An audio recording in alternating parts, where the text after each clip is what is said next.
My parents said I'd never be successful because I chose art over business. At my father's retirement gala, his CEO asked me to join him on stage and handed me the company keys. Mom whispered, "You own this place?" I smiled and said, "No, I built it."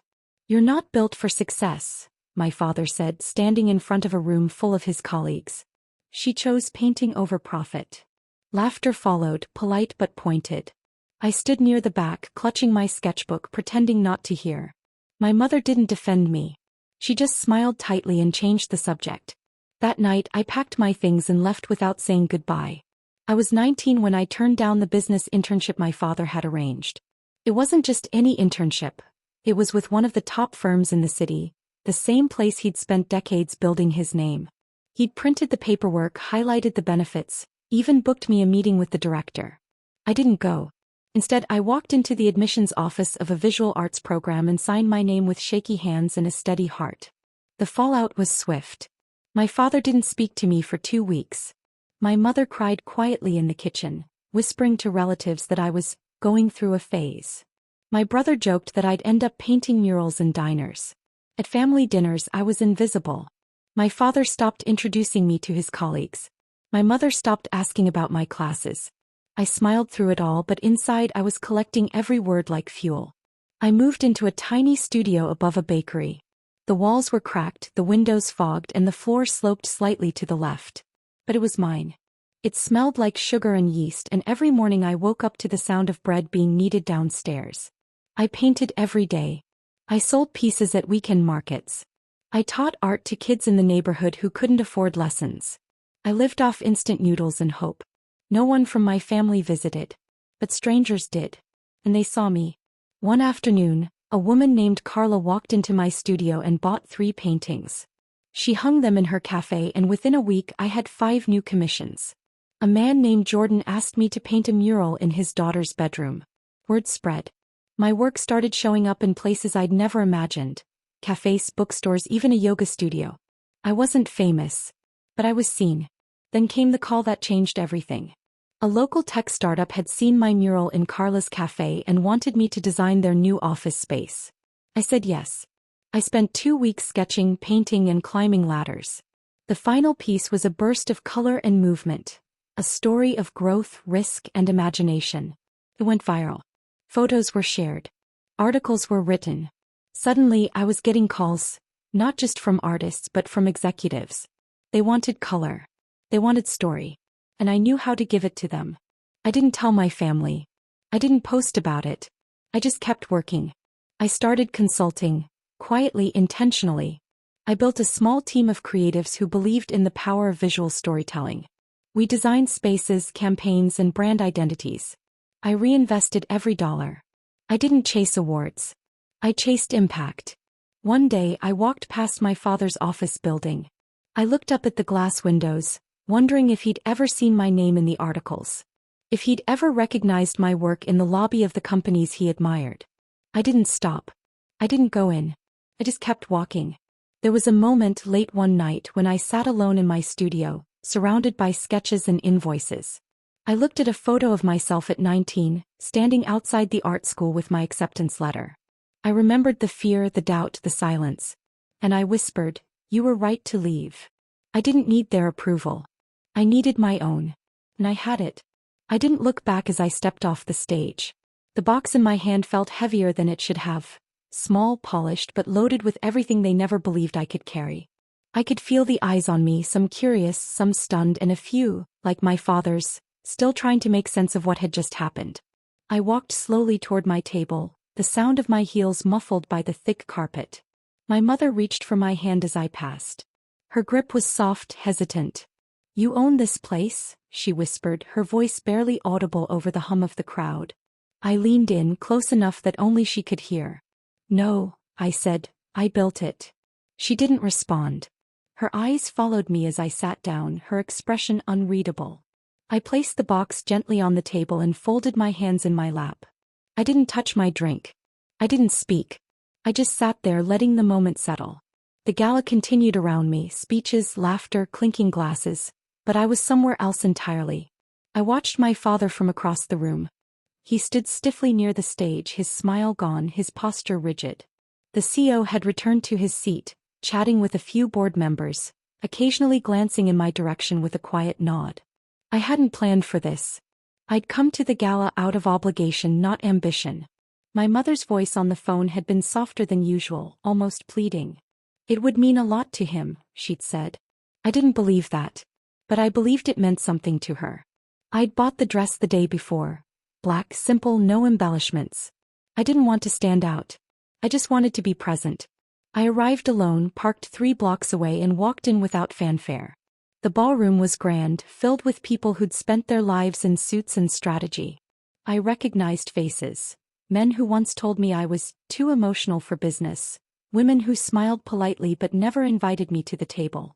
I took a seat in the back near the exit. I didn't expect to be acknowledged. I didn't want to be. I just wanted to see it through. But then the CEO took the mic. He spoke about legacy, innovation, and the future. His tone was warm, practiced. I half listened, sipping water, watching the chandeliers flicker. Then he paused. There's someone here tonight, he said, who's quietly shaped our company's culture, creativity, and brand. Someone who's never asked for credit but deserves it. I felt my stomach tighten. I'd like her to join me on stage. He looked directly at me. The room turned. Heads swiveled. Whispers rose. I stood slowly, unsure if my legs would carry me. I walked toward the stage, each step echoing louder than the last. I climbed the steps, met his gaze, and accepted the box he handed me. Inside were the keys to the company's new creative division. One I had built through years of consulting, design, and strategy. My name wasn't on the door. But my work was in every corner. I didn't speak. I didn't need to. The silence said enough. Now seated again, I watched my father approach. His steps were slow, deliberate.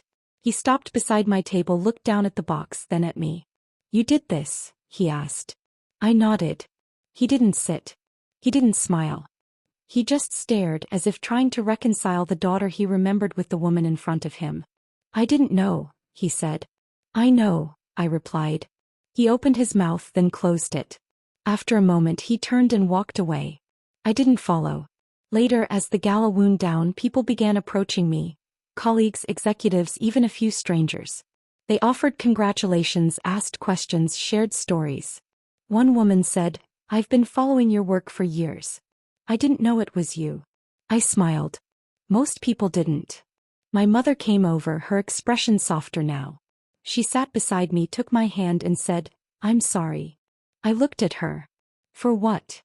For not seeing it sooner. I nodded. You see it now. He squeezed my hand. I'm proud of you. It was the first time she'd said it. We sat there for a while, watching the room empty. The lights dimmed, the music faded, and the staff began clearing tables. I stood, picked up the box, and walked toward the exit. Outside the air was cool. The city buzzed quietly in the distance. I didn't call a car. I walked the 3 blocks back to where I'd parked, heels clicking against the pavement, heart steady.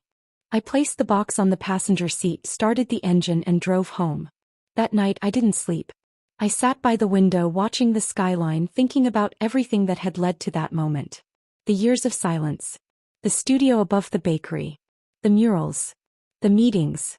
The decisions made in rooms I wasn't invited to. I thought about my father's face when he saw the keys. My mother's whisper. The CEO's words. And I realized something. I hadn't just built a division. I'd built a life. One they never saw coming. I placed the box of keys on the shelf beside my desk, right next to a framed photo of my first mural, the one I painted in Carla's cafe. It wasn't about the object. It was about the journey. That night after the gala, I didn't celebrate. I didn't post. I just sat in my studio with the lights low and the windows open, listening to the hum of the city and letting the quiet wrap around me like a blanket. The next morning I walked into my studio and saw it differently. Not as a place I worked in, but as a place I had built. Every brushstroke on the walls, every desk, every sketch pinned to the corkboard. It was all mine. Not inherited. Not gifted. Created. I stood in the center of the room and whispered, "This is enough." And for the first time I believed it. I rebranded the studio that week. New name. New logo. New direction. I hired 2 more artists. One fresh out of school, the other returning to the field after years away. We didn't talk about titles. We talked about stories. About how color could shift mood. How space could shape emotion. I didn't chase prestige. I chased resonance. Clients came. Not because I was loud but because I was consistent. I didn't pitch with slideshows. I walked them through the space, let them feel the energy, showed them what we could build together. One executive said, "You don't sell art. You sell clarity." I smiled. That was the goal. I visited my parents less often. Not out of resentment but out of peace. I didn't need to prove anything anymore. When I did stop by, I brought flowers or soup, not updates. My father asked fewer questions. My mother listened more. The tension that used to sit between us like a third person at the table began to fade.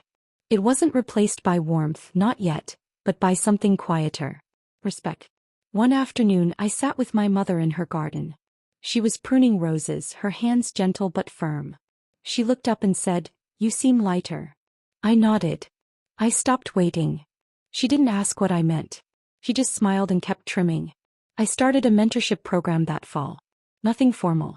Just a few hours each week with young creatives who'd been told they weren't practical, weren't serious, weren't enough. I told them what I wish someone had told me, that choosing art isn't weakness, it's courage.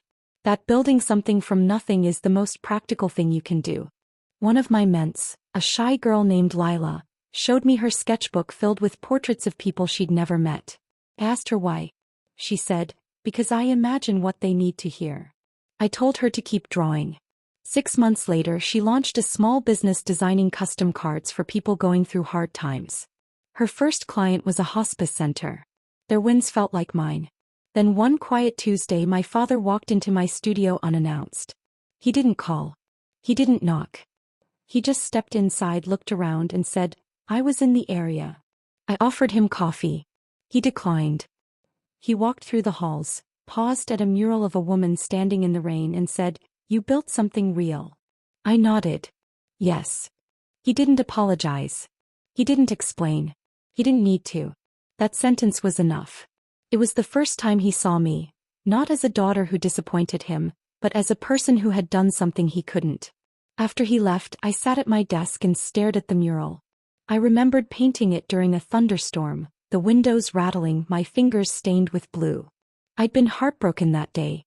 Not from a person but from a moment, when I realized my family might never understand me. And yet here I was. Still painting. Still building. I still consult. I still walk into rooms where people underestimate me. But I no longer shrink. I no longer explain. I just show up, do the work, and let the results speak. I've learned that silence can be power when it's chosen, not imposed.